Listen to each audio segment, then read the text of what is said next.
Hey guys, welcome back to Reserved Investments on YouTube. Yes, this is going to be another poster board video extraordinaire brought to you by Reserved Investments right here on YouTube.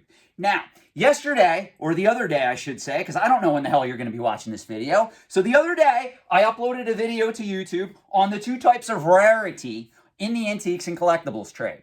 Now, in that particular video, I introduced you to Shower Fresh Sean. Sean just got out of the shower. He did something really weird with his hair. He came down here. He was all sniffy and spazzy, and he recorded that particular video for you guys. Today, Sean just came from the gym. He's all smelly and sweaty. He's wearing his wonderful Albright College sweatshirt that he wore back when he was in college, no less. So he's not going to be on camera at all in this video. You're just going to see his hands, maybe a little bit part of his face. But overall, we're not going to show sweaty, smelly Sean on camera today. But what we are going to talk about, and this is very important for all you guys out there that collect, speculate, and invest in the antiques and collectibles trade, we are going to talk about the Demand-Rarity Quadrant. Now, I apologize. I did the best I could. I apologize if you cannot read all these wonderful terms in this particular quadrant. I will be stating what is written here as we go along, so don't try to squint to see it, please. We have enough problems in the world today. I don't need a bunch of people that subscribe to this channel going blind on me, because I am going to be doing more poster board videos on this channel in the future. This is very important. Now, to review, there are two types of demand and there are two types of rarity that make up the overall antiques and collectibles trade. The two types of demand are organic demand and hype-driven, also known as speculative demand. Now, confusing things even further, even markets that have a ton or a lot of organic demand from time to time will still have some hype-driven and or speculative demand in them. For instance, there are certain vintage comic books, there are certain vintage toys, there are certain Magic the Gathering cards, Pokemon cards, other pop culture collectibles that do have a lot of organic demand. The problem is, in the year 2021, where every asset class is selling for inflated prices, when we analyze those markets, you're going to see they're overrun by hype-driven speculative demand. And this is creating an issue for people who want to assess these markets over the short term and long term. It's clouding their judgment. They're looking at these markets where, wow, that market's going to the moon. All these markets are going to go to the moon and beyond. So all I got to do is put money in vintage Magic the Gathering cards, vintage video games, vintage comic books, vintage Pokemon cards, and I'm going to be set for life. When in reality, it's not that simple, guys. Now, on the other end of the spectrum, we got to talk about rarity. And there are two types of rarity that make up the antiques and collectibles trade. Now, assuming you don't want to go back and watch the video where I introduced Shower Fresh Sean, who went over the two types of rarity in the antiques and collectibles trade, I'm going to give you a quick spoiler alert on what those two types of rarity are. First, there is something called condition rarity. Condition rarity is a collectible whose value is primarily derived from its high degree of preservation. On the opposite end of the spectrum, there is something known as absolute rarity. An absolute rarity is a collectible whose rarity is based more on the total number of items known to exist than its actual grade.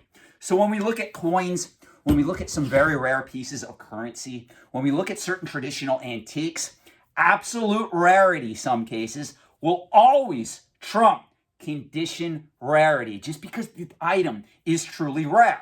Now, it's true, not everything that is rare is in demand. That's why we've created the Demand-Rarity Quadrant. This assumes that you are looking at this particular analysis from the standpoint of a collectible that already has value and some type of demand on the secondary market. So we're looking at this from the standpoint where you are assessing an item that is already collectible or antique in nature. It has a secondary market value and people want to own it. meaning there's collectors out there that are avidly looking for that item. They want to add it to their collections. So in this particular corner, right where I'm pointing, on the demand-rarity quadrant, we have organic demand and absolute rarity. Below it, we have organic demand and condition rarity. Now, this is on the one side of the quadrant, which we label demand. On the other side of the quadrant, we have rarity. Now, we have hype-driven speculative demand and absolute rarity. This is always in the quadrant that is opposite organic demand and absolute rarity. Now, on the bottom, much like we have organic demand and condition rarity, directly opposite to that, we have hype-driven speculative demand and condition rarity. Now, this is very important, guys, because if you want to make money in the antiques and collectibles trade from a long-term investment standpoint, you want to be investing here and here. This is exactly where you want to be. You want to be on this side of the quadrant.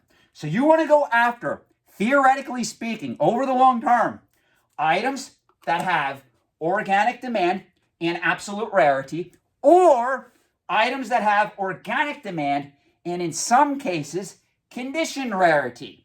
Somebody pointed out in the comment section of the video that I did on the two types of rarity that I was holding up in one of my earlier videos, a 1920S 50-cent half dollar that was graded by PCGS in MS64 plus condition. And they are 100% right.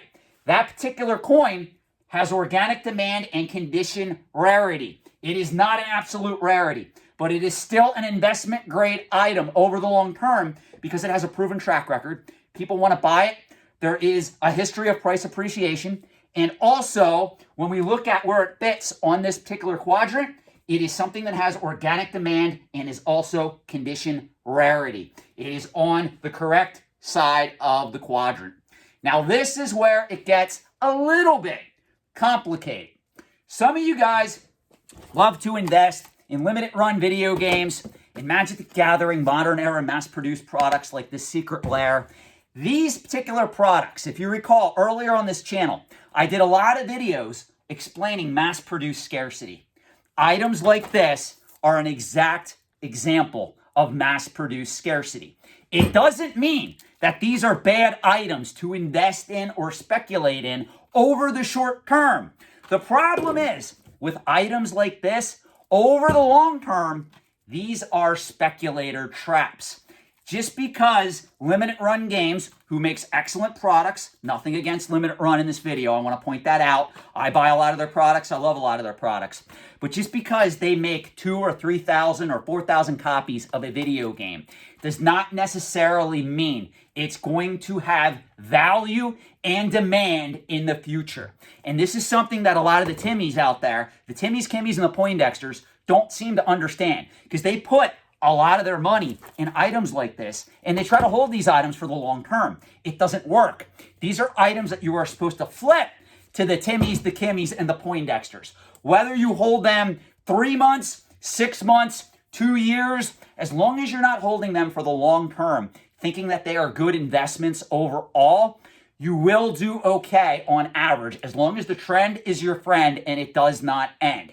That is very important, because when we look on the other side of the demand-rarity quadrant, we have hype-driven speculative demand and absolute rarity, and we have hype-driven speculative demand and condition rarity. Now, let me give you examples of each.